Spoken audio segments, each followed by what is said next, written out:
سورہ بقرہ میں اللہ نے آدم علیہ السلام کا ذکر کیا ہے۔ جب اللہ نے انسان کی مخلوق کو پیدا کرنے کا ارادہ فرمایا تو اللہ نے فرشتوں سے کہا، میں زمین میں اپنا ایک خلیفہ بنانے والا ہوں۔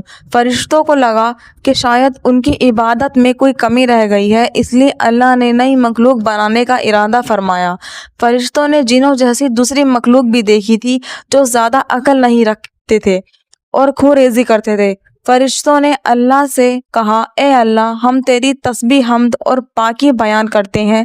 کیا تو ایسی مخلوق پیدا کرے گا جو زمین میں فساد کرے گی اور خون خرابہ کرے گی؟ اس کے جواب میں اللہ نے فرمایا، جو میں جانتا ہوں وہ تم نہیں جانتے۔ فرشتوں نے آپس میں کہا کہ اللہ تعالیٰ جو بھی مخلوق پیدا کرے گا وہ ہم سے زیادہ علم نہیں رکھ سکتی۔ پھر اللہ نے آدم علیہ السلام کو علم سے نوازا اور انہیں کچھ چیزوں کے نام سکھا دیے۔ اللہ نے آدم علیہ السلام کو فرشتوں کے سامنے پیش کیا اور فرشتوں کے سامنے فرمایا کہ تم بتاؤ ان چیزوں کے نام اگر تم سچے ہو۔ فرشتوں نے کہا، ہم اتنا ہی علم جانتے ہیں جتنا تو نے ہمیں سکھایا ہے، اس کے سوا کچھ نہیں معلوم۔ پھر اللہ نے فرمایا، اے آدم، تم بتا دو ان چیزوں کے نام۔ پھر جب آدم نے ان چیزوں کے نام بتا دیے، پھر اللہ نے فرشتوں سے فرمایا کہ میں نہ کہتا تھا کہ میں آسمانوں اور زمین کی پوشیدہ چیزوں سے واقف ہوں۔ پھر اللہ نے فرشتوں سے فرمایا کہ تم آدم کو سجدہ کرو، تو وہ سب سجدے میں گر پڑے مگر شیطان نے سجدہ نہیں کیا۔ اللہ نے فرمایا کہ اے ابلیس، تو نے کیا ہوا کہ تو نے سجدہ نہیں کیا؟ شیطان نے کہا، میں ایسا نہیں ہوں کہ انسانوں کو سجدہ کروں جسے تو نے کھنکن ہوئے سڑے ہوئے گارے کی مٹی سے بنایا ہے۔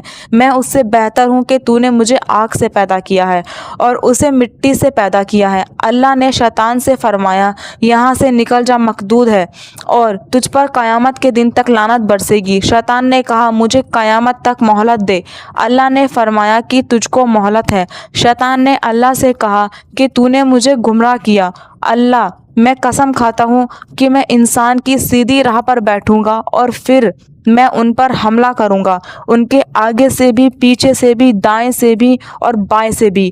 ان میں سے اکثر کو تو شکر گزار نہیں پائے گا۔ اللہ نے فرمایا، تو یہاں سے نکل جا ذلیل خوار۔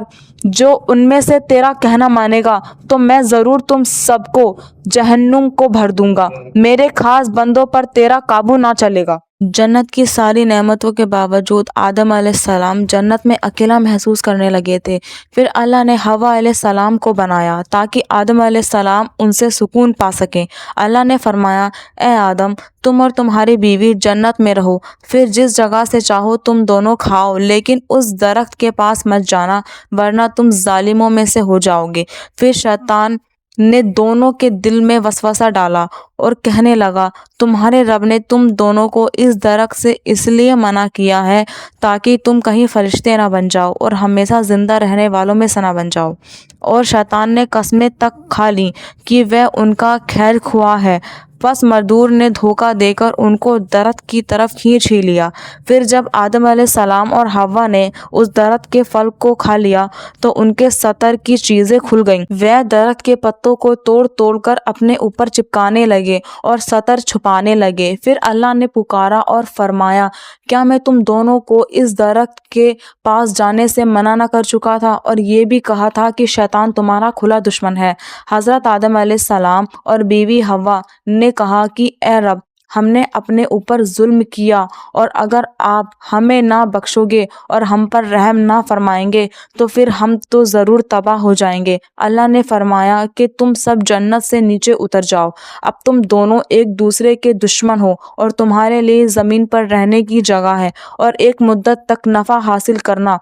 اب تم کو وہیں زندگی گزارنی ہے، وہیں مرنا ہے اور وہیں پیدا ہونا ہے۔ دنیا میں آنے کے بعد آدم علیہ السلام نے اللہ سے 40 سال معافی مانگی۔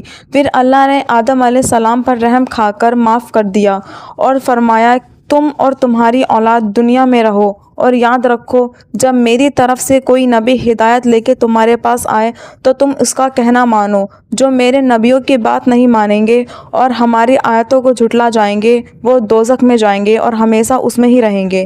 پھر آدم علیہ السلام اور حوا دنیا میں رہنے لگے، انہی سے انسانوں کی نسل شروع ہوئی۔ آدم علیہ السلام تقریباً 900 سال زندہ رہ کر وفات پا گئے۔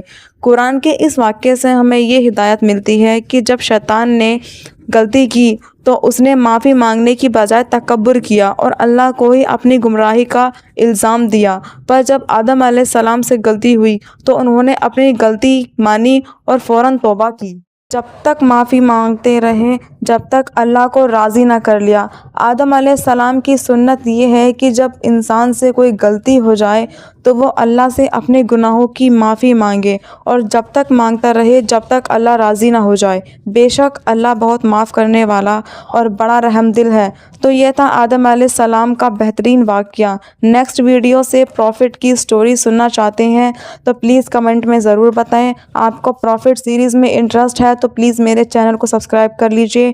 ملتے ہیں اگین نیو ویڈیو میں۔ اللہ حافظ۔